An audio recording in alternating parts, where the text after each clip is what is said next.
ওই রামপুর বাজারে ওর একটা টেলারিং এর দোকান আছে।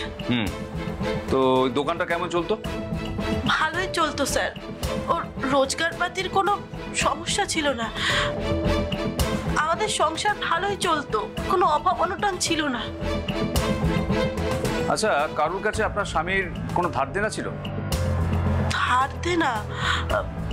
কই না তো স্যার। আপনার স্বামীর কোনো নারী ঘটিত কেস টেস ছিল? না না ম্যাডাম, আমার স্বামী খুব ভালো মানুষ ছিল, ওরও সব চক্কর টক্কর কিচ্ছু ছিল না। আপনার সঙ্গে আপনার স্বামীর কেমন সম্পর্ক ছিল? আর 5টা স্বামী স্ত্রীর যেমন সম্পর্ক হয় তেমনই। কোনো ব্যাপারে আপনার স্বামীর সাথে মতবিরোধ ছিল কি, মানে ঝগড়া টগড়া হতো? দেখুন ম্যাডাম, সব সংসারে সব স্বামী স্ত্রীর মধ্যে তো টুকটাক ঝগড়াঝাটি হয়েই থাকে, আমাদেরও সেরকমই হতো। তবে তবে তবে কি? দেখুন, চুপ করে থাকবেন না, যা জানেন সব বলুন। মাঝে মাঝে ও রাত্রেবেলায় মদ খেয়ে এসে কি আপনাকে মারধর করতো?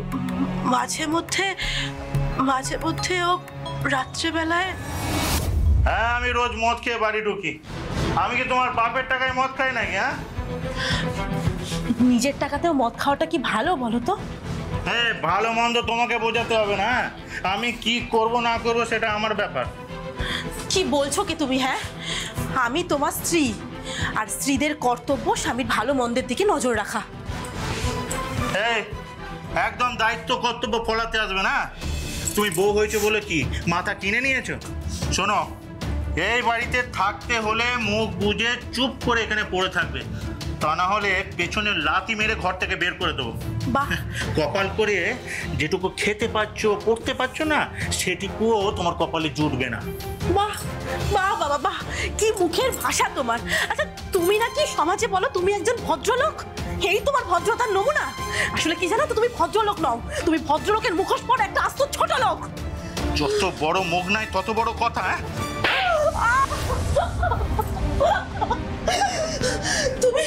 তুমি আমার গায়ে হাত তুললে? বেশ করেছি, আমার লেজে পা দিলে তোকে পিটিয়ে তোর ছাল চামড়া আমি সব গুটিয়ে নেব।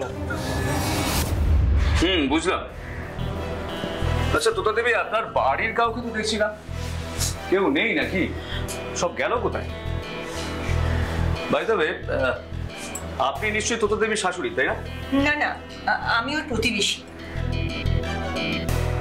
আমার শ্বশুর বাড়ির সিউড়িতে, বাড়ির রমাতে বিয়ে করেছিলাম বলে শ্বশুর বাড়ির লোকেরা আমাদের সাথে কোনো যোগাযোগ রাখেনি।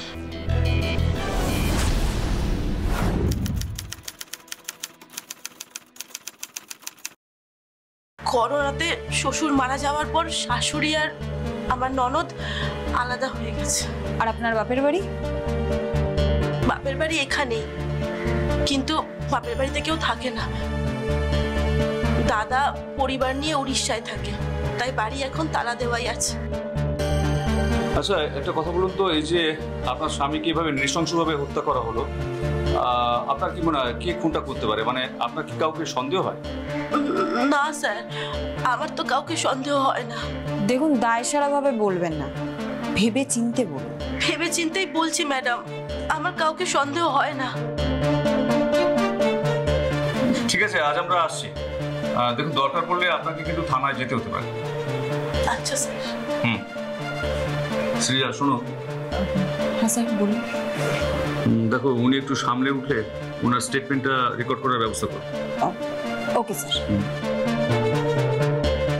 আর ওনাকে ভালোভাবে একটু জিজ্ঞাসাবাদ করবে, রাইট স্যার, যাতে ক্লুটা ঠিকঠাক পাওয়া যায়।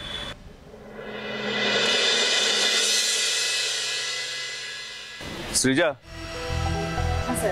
স্যার বলছিলাম কি, সপ্তর্ষির বডিটা কবে পাওয়া যাবে স্যার? দেখুন, আগে পোস্টমর্টেম হোক, তারপর।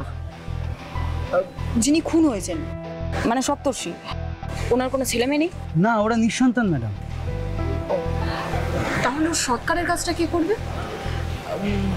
আপনারা পাড়ার লোকরা মিলে করে দিতে পারবেন না?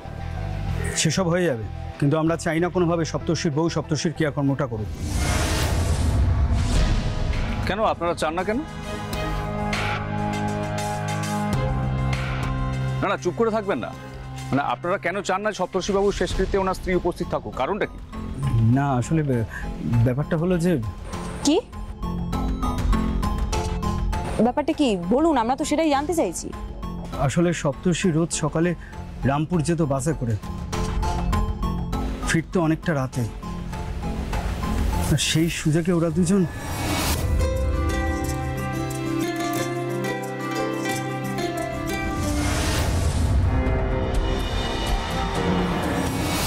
তারপর একদিন নয় স্যার, বেশ কয়েকবার আমি ওদের একসাথে ঘুরে বেড়াতে দেখেছি। তো সপ্তর্ষিবাবু এসব জানতেন? হ্যাঁ, আমি ওকে সাবধান করেছিলাম। এসব তুমি কি বলছো প্রসেনজিৎ দা? এখনো সময় আছে রে সপ্তর্ষি, এখনো যদি তুই সাবধান না হোস জল একেবারে মাথার উপর দিয়ে বইবে। এসব শুনে আমার হাত পা কাঁপছে গো। শক্ত হ সপ্তর্ষি, মাথা ঠান্ডা কর। বলছি তুমি ঠিক দেখেছো তো?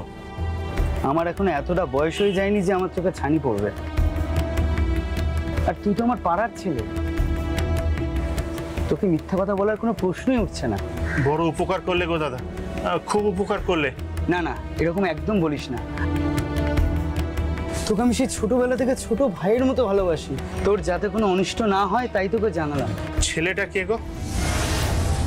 অর্জুন।